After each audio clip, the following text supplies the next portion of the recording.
The world is full of wonders and mysteries. There are a lot of unsolved murders, gaps in historical books, and just strange incidents that have no explanation. People will never find answers to thousands of questions. Today we will present you the top unsolved mysteries of humanity, lost masterpieces of the Library of Alexandria. Alexandria once housed one of the greatest and most important libraries of the ancient world. It was the property of a research institute in Egypt called the Alexandria Museum. Most of the other libraries were regional, and the Egyptian one sought to be universal, having knowledge from all over the world. Different sources estimate the number of books in the library differently. The number ranges from 200 to 700,000, but we will probably never know how big the collection was, what treasures and knowledge it contained, since the collection was destroyed and we know about it only from written sources.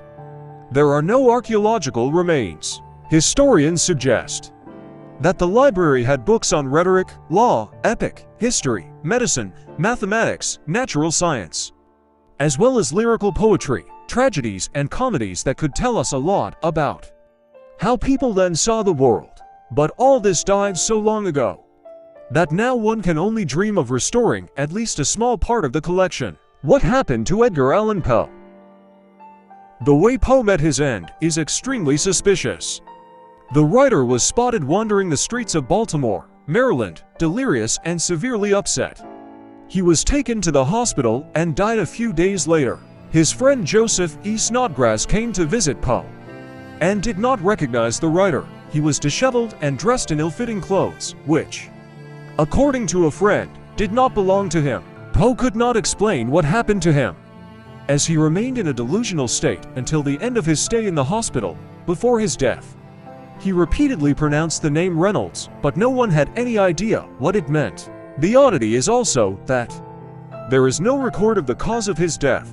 Theorists suggest that his blood sugar was too low, or perhaps the delirium was the result of a failed suicide attempt using drugs. According to some assumptions, he was the victim of a crime. At that time, bandit groups forced random people to vote for certain politicians they worked for. And several times, often they forcibly soldered the victim to force her to obey. Snodgrass also believed that alcohol killed his friend. Unfortunately, no detective turned out to be as smart as Poe's literary characters. The mystery of his death has never been solved, at least not yet. The Amber Room. This room was not a simple room, but a work of art. It had amber walls with gold leaf and mirrors, precious stones, and exquisite carvings. More than 6 tons of amber were stored on an area of about 55 square meters. When Germany invaded the USSR during World War II, the room was dismantled and moved to Königsberg, present-day Kaliningrad, later. The city was bombed, and no one saw the Amber Room anymore. The search is still underway. What did Papa Leo say to Attila the Hun? Attila was a constant threat to the Western and Eastern Roman empires. He was actively conquering territories and was not so far from capturing the entire known world. In the 5th century, in 452, he invaded Italy and headed for Rome. The then emperor thought that everything could be resolved through negotiations and sent Gennadius of Venus, one of the consuls of 450, Memmius Aemilius Trigetius, the former prefect of the city, and Leo I, the then pope, to discuss the issue of the sack of Rome. There is no record of what the negotiators said to Attila, but they definitely did something right, as the Hun ruler retreated. And the credit for this belonged to the pope, even if there is a possibility that Leo I documented the conversation, and the manuscripts are in the Vatican archives. They are closed to the public. Tamam Shud, or the Man from Somerton. One of the biggest unsolved mysteries is the Tamam Shud case, also known as the mystery of the Man from Somerton. The body was found on December 1, 1948 in the coastal zone of the Australian Somerton Park. The detectives could not establish the identity, nor the cause of death, since there were no obvious injuries on the body. There was blood in the stomach, which could indicate the effects of poison, but the tests showed nothing. What makes the case even more creepy is that detectives found a piece of paper in the man's pocket with the inscription, Tamam Shud. which in Persian, depending on the context, means it's done, it's over, it's done.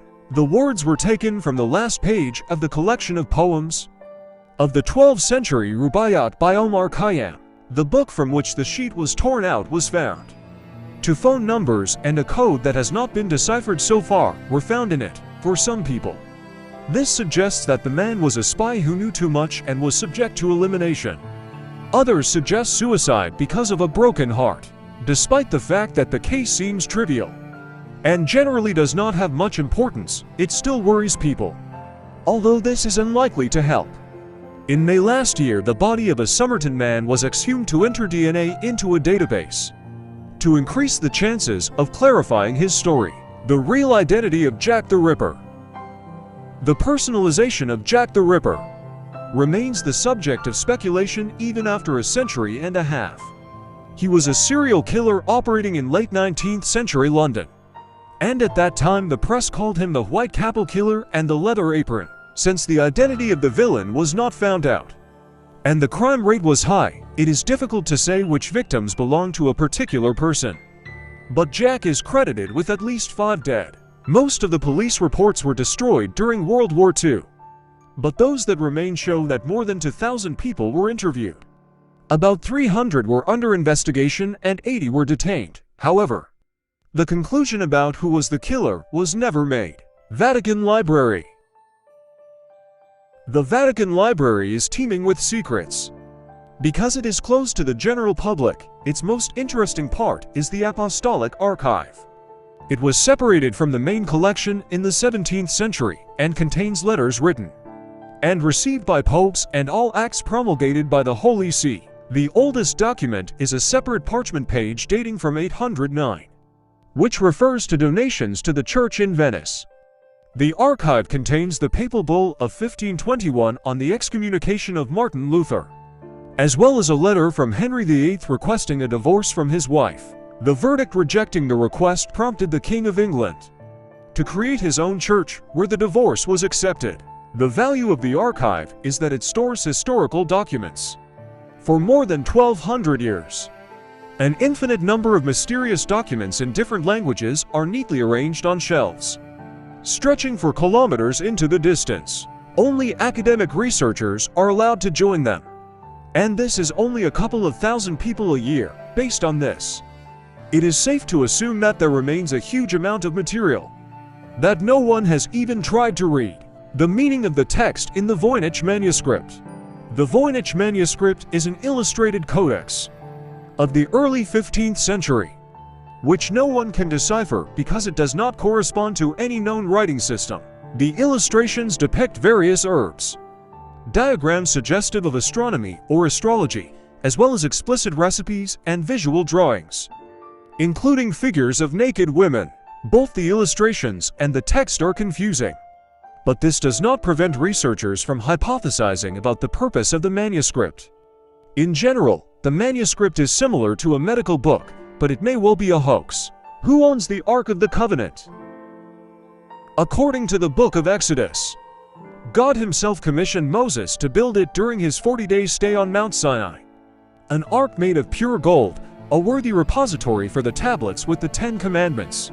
The legendary casket is repeatedly mentioned in the Bible, as well as the fact that it was under the protection of the Temple of Solomon, until the Babylonians attacked Jerusalem and destroyed the walls of the shrine in 587 BC. Since then, no record has been found of where the ark went. There are mentions that it could have been hidden before the arrival of the Babylonians, and there is the Church of Our Lady Mary of Zion, which claims that they have the casket, but there is still no evidence.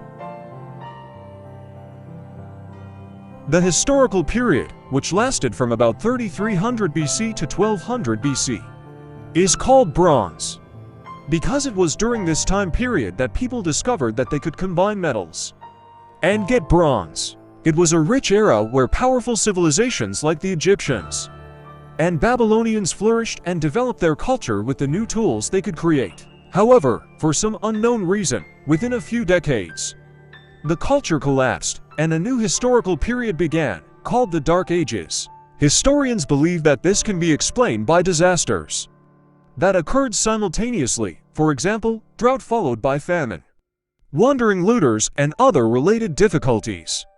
Since civilizations were largely dependent on each other, they collapsed together. There are also theories about the peoples of the sea, who allegedly attacked major cities, burning them to the ground. But not all historians believe this. Although there is a bas-relief depicting a naval battle on the walls of the Ramses III Temple in the Medinet Abu burial complex. That's it. However, there are still many unresolved issues. Like it if you want to continue. Subscribe so as not to miss new videos. See you in the new video.